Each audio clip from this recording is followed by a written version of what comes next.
Apa panduan kita memilih guru, Pak Ustadz? Yang pertama tentu kapabilitas ilmunya. Jadi memang dia berilmu. Lalu dari mana kita bisa tahu dia berilmu? Dari argumentasi yang disampaikan. Contoh misalnya, Bapak Ibu sekalian kalau bicara masalah hukum fikih misalnya atau hukum agama. Kerjakanlah sholat duha 2 rakaat.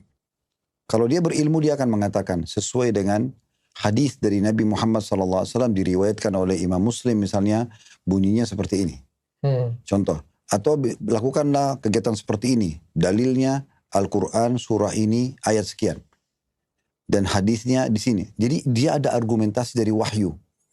Sehingga kita tahu orang ini memang punya rujukan. Gitulah. Jadi kapabilitas ilmu. Itu yang pertama. Yang kedua, rekomendasi dari para ulama yang ada. Biasanya seperti itu ya. Kalau zaman dulu itu seperti Imam Bukhari, Imam Muslim, ini orang-orang yang ulama-ulama besar yang banyak mengumpulkan hadis Nabi dan menyusunnya jadi buku.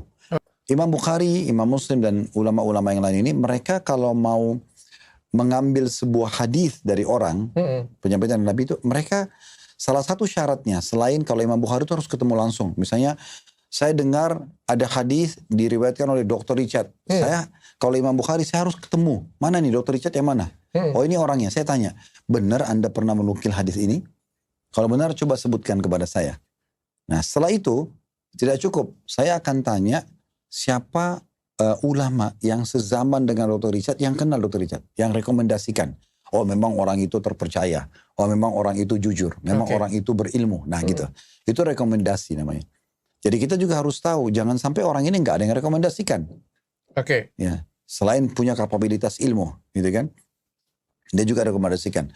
Tentu di sini kapabilitas ilmu juga ini bukan cuman tadi di poin pertama itu bukan hanya sekedar dia berargumen ya, tapi juga mungkin dia punya banyak rujukan-rujukan buku juga. Misalnya pada saat ta'lim dia menyebutkan sebagaimana dinukil oleh imam ini dalam buku ini, dia sebutkan nama-nama buku, nama-nama kitab gitu ya.